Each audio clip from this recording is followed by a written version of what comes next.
కక్ష సాధింపులు ఎదుర్కొంటున్న అధికారులు వీళ్ళందరినీ వాళ్ళ సుదీర్ఘమైన కెరీర్లో ఎలాంటి మచ్చ కూడా లేదు, ఒక చిన్న మచ్చ కూడా లేదు ఏ అధికారి పైన. లేకపోగా అనేక అవార్డ్స్ వచ్చాయి, వాళ్ళకి మెడల్స్ వచ్చాయి, ప్రభుత్వాల నుంచి ప్రశంసలు అందుకున్నారు. ఇప్పుడు దీన్ని ముఖ్యంగా ఎందుకు చెప్పడం అంటే, ఇది వ్యవస్థలను పతనం చేసేదానికి కూటమి ప్రభుత్వం ఎంతకైనా దిగజారుతోంది. ఇది మా బాధ. వ్యవస్థలను నాశనం చేస్తున్నారు, వ్యవస్థలను నిర్వీర్యం చేస్తున్నారు. సపోజ్ ఇదే పద్ధతి వచ్చే ప్రభుత్వం అనుసరిస్తే, ఇవాళ గంజాయి కేసులో ఒక అతన్ని అరెస్ట్ చేస్తారు. అరెస్ట్ చేసిన తర్వాత ఆ అరెస్టు కాబడ్డ వ్యక్తి మళ్ళీ పోలీసు వాళ్ళపైనే నా స్కూటర్లో పోలీసు వాళ్ళే ఈ గంజాయి పెట్టారని చెప్పి కేసు పెట్టే అవకాశాలు ఉంటాయి. ఎందుకంటే ఈ కేసు ఇలాగే కొనసాగితే, అదేవిధంగా ప్రతి కేసులో ఈవెన్ సోషల్ మీడియా కేసులు కానివ్వండి, లేకపోతే ఇప్పుడు పెడుతున్న తప్పుడు కేసులు అన్నిట్లో కూడా అందులోని ముద్దాయిలు బలవంతంగా మాతో కన్ఫెషన్ స్టేట్మెంట్లు పలానా పోలీసు అధికారి తీసుకున్నారని చెప్పి కేసులు పెట్టే అవకాశాలు ఉన్నాయి. తర్వాత తప్పుడు సాక్షులను బెదిరించినారు అన్ని కేసులు పెట్టే అవకాశాలు ఉన్నాయి. తర్వాత కోర్టులో విచారణ సందర్భంగా మమ్మల్ని అసలు పోలీసు వాళ్ళే విచారించలేదు అని చెప్పి సాక్షులు చెప్పి తర్వాత ప్రైవేట్గా వాళ్ళపైన కూడా మళ్ళీ కేసులు వేసే సందర్భాలు. అంటే ఇది ఒక దుష్ట సాంప్రదాయానికి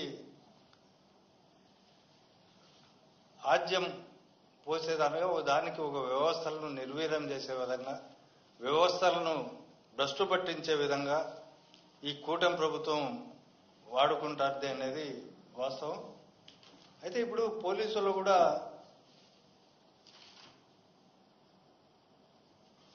ఒకటి అబ్జర్వ్ చేయాల. ఈరోజు తప్పుడు కేసులు పెడుతున్నాము, పై అధికారుల ఒత్తిడికి లొంగి. వచ్చే ప్రభుత్వాల్లో కూడా డెఫినెట్గా ఇలాంటి సాంప్రదాయం కొనసాగిస్తే ఎలాంటి పరిస్థితి తలెత్తుతుందో ఆలోచించుకోవాలా. ఎందుకంటే అన్నీ ఓపెన్. ఇప్పుడు ఈ ఎఫ్ఐఆర్లు ఎవరు కడుతున్నారు, ఎక్కడ ఎఫ్ఐఆర్ తయారైతుంది, సాక్షులు వాంగ్మూలాలు ఎక్కడ రికార్డు చేస్తున్నారు, ఏ రాజకీయ నాయకుని ప్రోద్బలంతో ఇవి తయారు చేస్తున్నారు, తర్వాత ఎవరెవరు ఏ ఏ మొబైల్లో ఎవరితో మాట్లాడుతున్నారు, ఇవన్నీ కూడా ఆ రోజు కూడా గూగుల్ టేక్అవుట్స్ ఉంటాయి. తర్వాత ఫోన్లు ఎక్కడెక్కడ లొకేషన్స్లో ఏ అధికారులు తిరిగినారనేటివి వస్తాయి.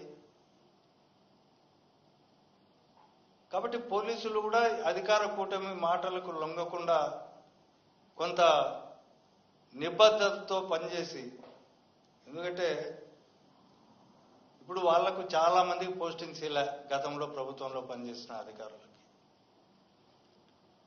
వాళ్ళకి జీతాలు లేవు, వాళ్ళ కుటుంబాలు చాలా తీవ్రమైన ఆర్థిక ఇబ్బందులు ఎదుర్కొంటున్నాయి.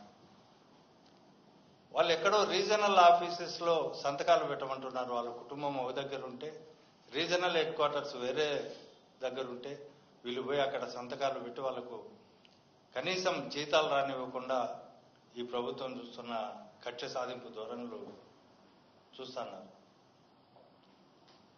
అదేవిధంగా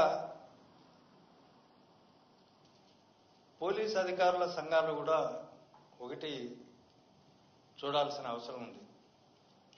రాజకీయ ఒత్తిడులు తొలగి ఏదో ఒక విధమైన రికార్డులు తయారు చేసి ముద్దాయిలను అరెస్టు చేసి అధికారులను కానీ రాజకీయ నాయకులను కానీ సంతృప్తి పరిచినామని చెప్పి చేతులు దులుపుకుంటే భవిష్యత్తులో వీళ్ళు ఇబ్బందులు పడాల్సి వస్తుంది.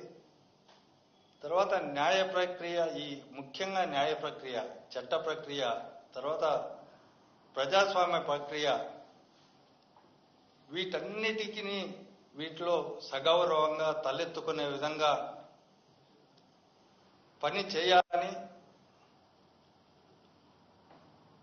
అట్లా పని చేయకుండా వ్యవస్థలను నిర్వీర్యం చేస్తూ సమాజంలో తలెత్తుకోలేక కనీసం వాళ్ళ ఇళ్లలో కూడా తలెత్తుకోలేని పరిస్థితిలో అధికారులు ఉన్నారు.